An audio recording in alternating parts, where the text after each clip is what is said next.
All right, cool. So hi guys, my name is Thabiso Funde and I am a talent acquisition consultant here at Entelect.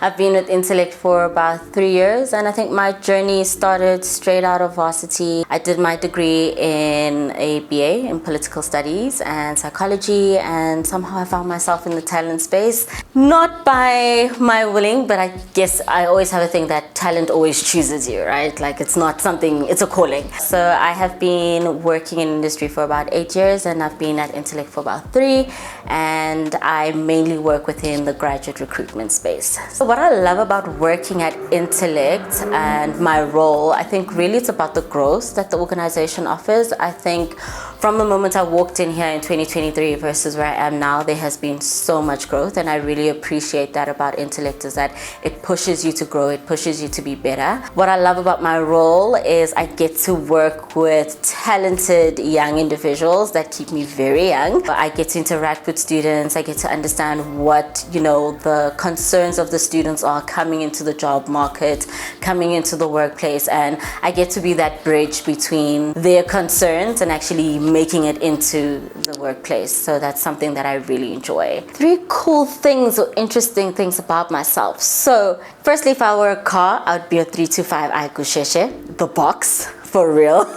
And like red paint, BBS rims, drop suspension, the works. That's one interesting thing about myself. The second interesting about myself is that I do dabble in some photography from time to time. So that's something that I do in my spare time. Third thing is that I know how to cook, but I just don't like to cook. That's an interesting thing because, always expected to cook, but I don't like cooking, but I know how to cook. Our team is basically, in total, there's about 25 of us in the recruitment team. In Joburg, there are about 14 to 15 of us in the team. And then specifically within the grad recruitment team, which I sit in, there's 2 of us. I would say it is different, right? Because I've had experience with recruiting for roles prior to Entelect, it is quite different because we're looking for a specific set of skills. It's not just like someone who can code, because anybody can code, but we're essentially looking for problem solvers. We're looking for people that are gonna come in and make an impact, people who are going to be engineers, not really developers. So it is quite a tough skill to recruit for, and I think even from a grad perspective, you want students that are able to think outside of the box, students who are also able to, communicate and work well with others, because I think the conception with tech is that all you have to do is sit at your laptop and code. But I always say that 90% or 80% of the job rather is people, and 20% is actually the coding part. So it is quite different. I think with the CV, when it comes to how people set up their CVs, there's quite a few mistakes, and it makes sense. We're all applying for different roles and we're using different CVs for different roles, but I think some of the mistakes I see, or that we see in CVs, is attention to detail, which can work against you, especially if you list that your skill is attention to detail and the CV doesn't match that. Some of the blunders that we'd see is like people changing like different font sizes in the CV, like stick to one, grammar, the punctuation, all of that does sometimes work against you. I always advise grads and people who are applying for work to just proofread your CV. If you proofread it, get someone else to proofread it, like maybe get 3 eyes or 4 eyes or 10 eyes, how many eyes you need to get on it to make sure that everything is sorted. I think in terms of CV tips, like follow an order in your CV, right? Like don't have everything everywhere. When it comes to putting with your education, start with the current one and then work down with your intro at the top with your name. Literally don't need to put like your ID number and your address. It's just your city, your GitHub link if you have a GitHub link, your LinkedIn link as well, and then just as well as your email address. Make sure your email address is correct, as well as your contact details, and make sure that you get the dates on your CV correct as well. That's some of the tips that I would give. So cover letters do work because they do help us understand a bit about you. So it's more of like an introduction to you. I'm not too fussy about a cover letter. I think it depends on the organization that you're applying for, but a cover letter is basically just a simple who you are, why you align with the organization, why you feel like this role will be good for you, right? But I'm not really fussy about that, because remember, a recruiter only goes through your CV for like, I think it's like 3 minutes, 2 minutes. It's like boom, boom, boom. They're scheming for what they're looking for. So have the information that is going to stand out in the CV for us to be like, okay, cool. They have what we're looking for. And then we're able to pick it up from there. Then they'll go into detail in the interview or in the screening call about all the other information on your CV. Ooh. Wow. In terms of CVs, we receive quite a lot of CVs daily, monthly. I think roughly in a week, we would probably go through about 300 CVs. And that's like mainly grad application. Like I'm speaking obviously from a grad application point of view. So we do get quite a lot of CVs coming through for our grad roles. The most important thing, and I always tell this to grads when I do interact with them, is that the first thing an organization needs is your CV and your transcripts before we actually meet you, right? So I think when it comes to your CV, making sure that you actually put in the work in your CV doesn't have to be more than 2 pages. I always prefer a page and a half rather of your information. You can list some of your projects that you've worked on, brief, and then we obviously go into detail once we have a conversation with you.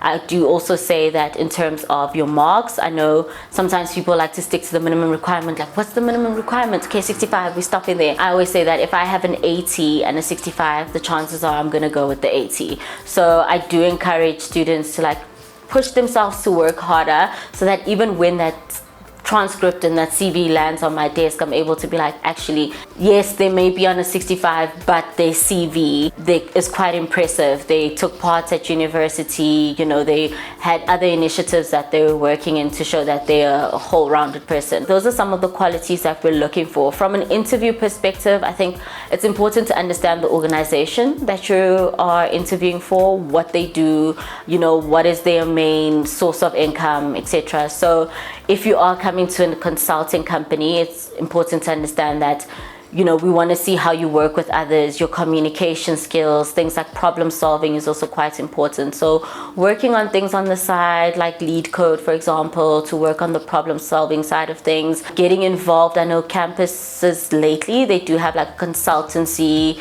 clubs, part of the clubs in society. Get involved with that because that also builds your confidence as well in terms of engaging with people. So those are some of the qualities that we look for and some advice that I'd give to students. So they should expect fun. Joking. I mean, apart from fun, when you're applying to our grad program, I think you're applying to program that aligns with our values, strongly aligns with our values, right? So our grad program is there to upskill you. It's there to get you prepared for the commercial world and equip you with the necessary skills to become a high top tier software engineer in your career, right? So we're basically taking what would have taken you 24 months to get to, and we're condensing it into 10 weeks. So it's quite intense, but the intensity is coming from a good place, we promise, to make sure that once you land on your first client, you can hit the ground running. You don't have that imposter syndrome. You don't feel like this isn't meant for you, and you actually then are able to thrive in those clients' environments as well.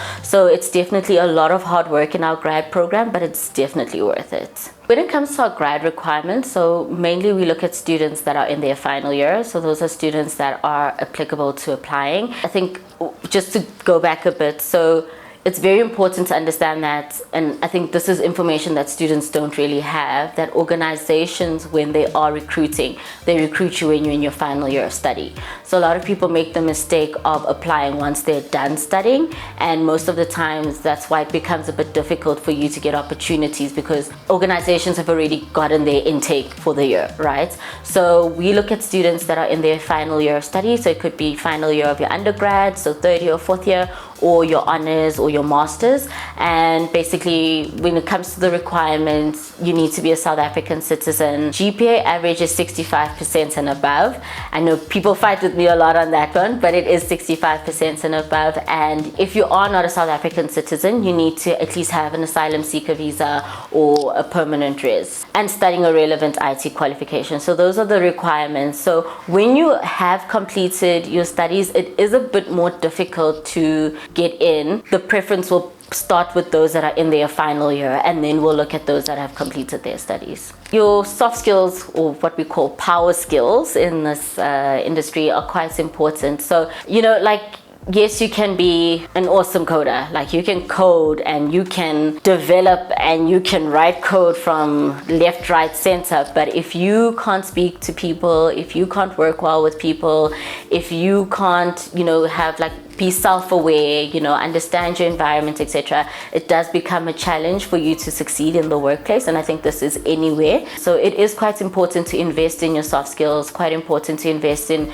communication skills, presentation skills, even just how you show up, like dress code, etc.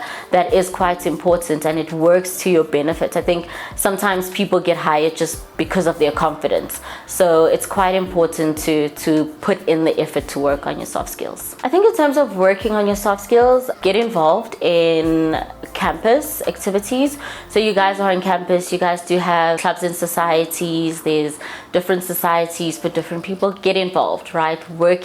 Finding yourself in environments where you are interacting with people does help you from a social perspective, from a communication perspective. That does help. But also when you're working in your group projects, I think it's also quite important. I know in varsity you guys do a lot of group work. Use that as an opportunity to work on your skills and to refine your soft skills. So again, the communication part of it, delegation parts as well, and just like understanding different people and being self-aware, right? And understanding that, sometimes we get people that have strong personalities, and if you have a strong personality, find a way to, how do I work with people knowing that I have a strong personality and I want to take control all the time, right? So getting input from other people, like understanding like, okay, what does my colleague think about this? And that kind of helps you get into the motion of like understanding how to work with people and taking other people into consideration as well. So a